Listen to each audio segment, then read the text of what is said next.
नमस्कार दोस्तों, आज हम करने वाले हैं रेशियो एंड प्रोपोर्शन के 5 इंपोर्टेंट क्वेश्चंस जो आपके आरआरबी ग्रुप डी एग्जाम में आ चुके हैं। ये क्वेश्चन बहुत ही आसान होते हैं, तो without wasting of time come to the question. तो सबसे पहले फर्स्ट क्वेश्चन हम सॉल्व कर लेते हैं। पहले क्वेश्चन में लिखा हुआ है मोहन, मीना और माधव क्रम से 3,000 रुपये, 2,000 रुपये और 5,000 रुपये का निवेश करते हैं, इन्वेस्टमेंट करते हैं और वर्ष के लास्ट में इनको 5,600 रुपये का लाभ होता है। तो उनके हिस्से क्रम से क्या होंगे। अब देखो, लाभ उनको हो रहा है 5,600 रुपये का और इस लाभ को बांटा जाएगा उन्होंने जो इन्वेस्ट किया है उस रेशो में। यदि यहां से इनका रेशो निकाला जाए, मोहन ने इन्वेस्ट किया था 3,000 रुपये, मीना ने इन्वेस्ट किया था 2,000 और माधव ने इन्वेस्ट किया था 5,000। तो यहां से जो रेशो निकलेगा ये निकलेगा 3:2:1 का। इनको जोड़ा जाएगा तो आपका, सॉरी ये 5 था तो ये 5 हो जाएगा और इनको जोड़ा जाएगा तो आपका 10 यूनिट हो जाएगा। तो 5,600 ये 10 यूनिट की वैल्यू है। आप यहां से आसानी से 1 यूनिट की वैल्यू निकाल सकते हैं। तो 1 यूनिट की वैल्यू 560 रुपये है। तो 3 यूनिट की वैल्यू निकाला जाएगा तो 3 पंजे 15 और 180 तो 1,680 रुपये हो जाएंगे। ये हो जाएंगे मोहन के। और उसी हिसाब से अगला जो बंदा है ये कौन है, मीना है। तो मीना का 2 यूनिट प्रॉफिट है तो 560 गुना 2 ये आपका 1,120 रुपये हो जाएगा। ये आपका हो गया 1,120 रुपये। और जो अगला बंदा है माधव, इसका प्रॉफिट में जो हिस्सा है ये 5 यूनिट है। 1 यूनिट की वैल्यू 560 रुपये है तो 5 यूनिट की वैल्यू 5 पच्चे 2500 और 5 छिंग 30 तो 2800 रुपये हो जाएगा। तो ये उनका हिस्सा क्रम से होगा 1,680, 1,120 और 2800। ये आपका सेकंड ऑप्शन में दिया हुआ है तो सेकंड ऑप्शन आपका राइट आंसर हो जाएगा। और इसके बाद दोस्तों अगला क्वेश्चन हम सॉल्व करेंगे। अब देखो, इस क्वेश्चन में लिखा हुआ है आपकी 2 संख्याएं हैं, 2 नंबर हैं। सबसे पहले क्वेश्चन को अपने आप सॉल्व करके देखना है, उसके बाद आपको सॉल्यूशन देखना है। अब देखो, आपकी 2 संख्याएं हैं जो कि 5:8 के रेशो में है।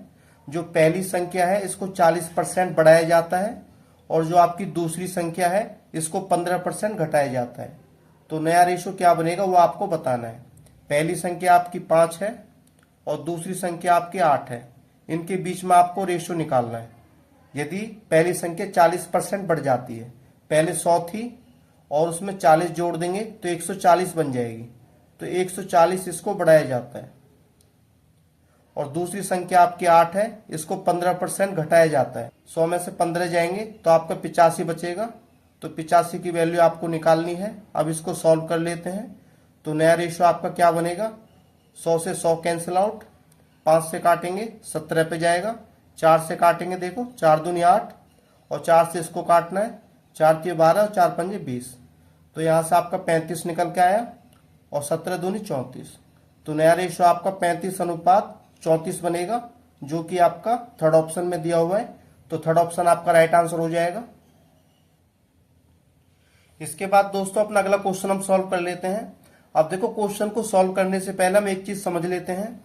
जैसे हमारे एक कॉन्सेप्ट है, यदि आपको पता हो, जैसे A:B आपको दिया है 2:3 और B:C आपको दिया है 4:5 और आपसे पूछा जाए कि बताओ A:B:C क्या होगा। तो आपको कुछ नहीं करना है। जो A और B है सबसे पहला आपको वो रखना है 2 और 3, ये हमने रखा। और उसके बाद जो B और C है उसको नीचे रखना है। ये आपका है 4, ये आपका है 5। अब देखो, जो कॉमन पॉइंट है B आपका इसमें भी है और इसमें भी है, ये आपका बराबर नहीं है। अब देखो, बराबर हम कैसे करते हैं, ये आपका खाली स्पेस है, यहाँ जो खाली स्पेस है इसके साइड में जो अंक है वो लिख लेंगे, आपका 3 आ जाएगा। अब देखो, यहाँ आपका जो खाली स्पेस है यहाँ क्या आएगा, इसके साइड में जो अंक है उसको लिख लेंगे। अब इनकी मल्टीप्लाई कर देंगे, 2 चौक 8, 3 चौक 12 और 3 पंजे 15। ये आपका A, B और C का नया रेशो निकल के आ जाएगा। उसी हिसाब से क्वेश्चन में आपसे पूछा है A:B 2:3 है और B:C आपका 3:4 है और A:B:C का रेशो आपको निकालना है।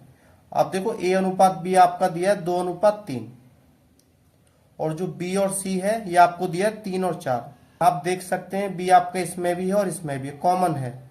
जो कॉमन पॉइंट यदि बराबर होते हैं तो रेशियो आपका वही हो जाता है। यहाँ आपका 2 आएगा, 3 का 3 आ जाएगा और 4 का 4 आ जाएगा। तो रेशो आपका है 2:3:4, जो कि आपका फोर्थ ऑप्शन में दिया हुआ है। तो फोर्थ ऑप्शन आपका राइट आंसर हो जाएगा।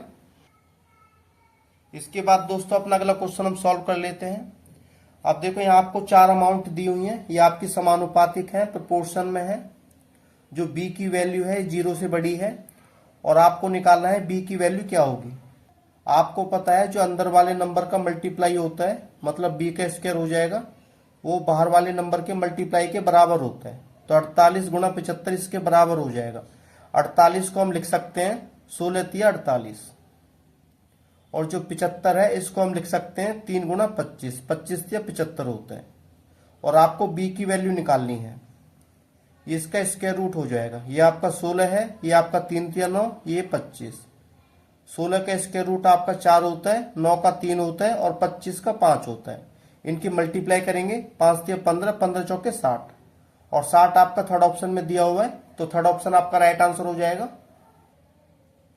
इसके बाद दोस्तों अपना अगला क्वेश्चन हम सॉल्व कर लेते हैं।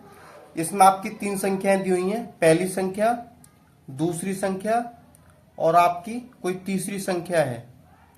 मान के चलते हैं जो तीसरी संख्या है आपकी 100 है। दो संख्याएं तीसरी संख्या से 30% और 60% अधिक है। जो पहली संख्या है वो तीसरी संख्या से 30% अधिक है। जो पहली संख्या है वो तीसरी संख्या से 30% अधिक है। तो इससे 30% अधिक का मतलब है ये 130 है। और दूसरी संख्या जो है वो तीसरी संख्या से 60% अधिक है। 100 से 60% अधिक है, मतलब 160 है।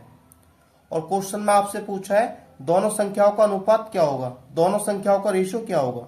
ये रेशो आपको निकालना है। 0 से 0 कैंसिल आउट, तो 13:16 हो जाएगा। तो 13:16 ये आपका किस ऑप्शन में दिया है, फर्स्ट ऑप्शन में दिया है। तो फर्स्ट ऑप्शन आपका राइट आंसर हो जाएगा। और दोस्तों यह क्वेश्चन आपके लिए है। यदि आपको वीडियो अच्छी लगी हो तो like, subscribe and share my video.